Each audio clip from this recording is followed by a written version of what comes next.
ধানমন্ডির আলুয়স ফ্রসেজে চলছে শিল্পী মোহাম্মদ জিয়াউর রহমানের একক চিত্র প্রদর্শনী ইনার স্পিড। প্রদর্শনীতে স্থান পেয়েছে শিল্পীর ৫৪টি চিত্রকর্ম।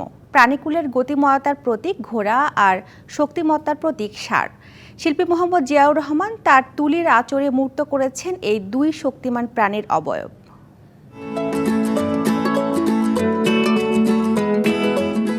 প্রাণীকুলের গতিময়তার প্রতীক ঘোড়া আর শক্তিমত্তার প্রতীক ষাঁড়। শিল্পী মোহাম্মদ জিয়াউর রহমান তার কুশলী তুলির আঁচড়ে মূর্ত করছেন এই দুই শক্তিমান প্রাণীর অবয়ব।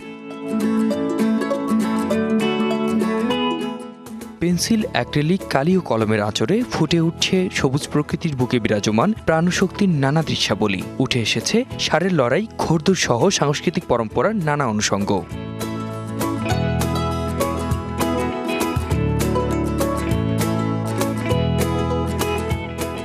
শিল্পী গতিশীল ঘোড়া আর যুদ্ধংদেহী ষাঁড়ের চিত্রকর্মের মধ্য দিয়ে ফুটিয়ে তুলেছেন মানব হৃদয়ের নানা অনুভূতির গল্প। 40% বেশি গ্লো, বিশ্বের 1 নম্বর গ্লো ক্রিম, নতুন গ্লো এন্ড লাভলি।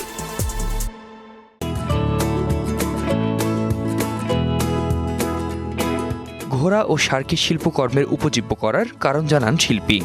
সম্পূর্ণ পৃথিবীব্যাপী আমরা একটা বাজে সময় পার করছি, যেমন করোনা, এরপর আবার পুরো পৃথিবীব্যাপী যুদ্ধ বিগ্রহ, অর্থনৈতিক, রাজনৈতিক, সামাজিক, সাংস্কৃতিকভাবে আমরা খুব বাজে একটা সময় পার করছি।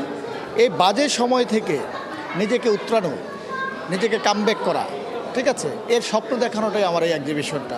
বিভিন্ন শ্রেণীর দর্শনার্থী আছে, নিজেরা এক ধরনের ছবির কাছে দাঁড়িয়ে খুঁটিয়ে খুঁটিয়ে দেখছে ছবিটা। এটা আমার খুব ভালো লাগছে।